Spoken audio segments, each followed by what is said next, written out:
What's up, guys? Today I'm going to be showing you how to replace the thermostat on a 1985 Buick. This is an Iron Duke. So we have the gasket and the washer there.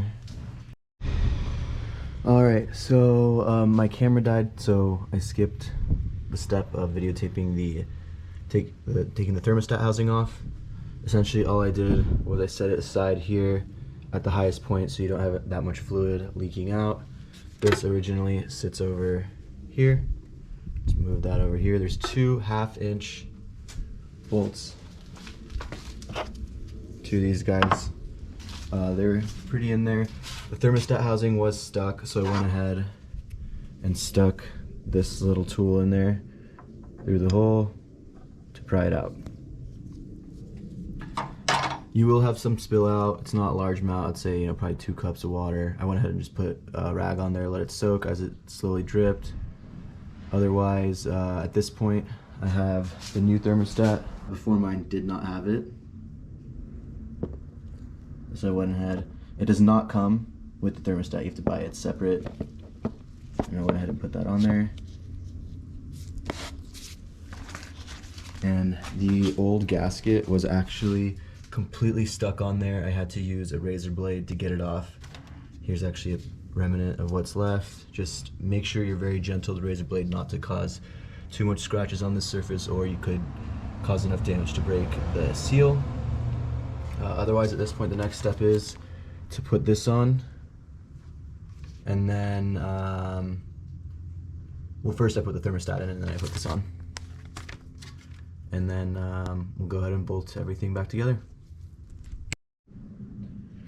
Alright guys, it turns out that there are multiple styles based off this manual I have. I'll include the link for it below, but this is for the one with the thermostat cap and housing assembly, which this is not, so you do not need this gasket there in this scenario.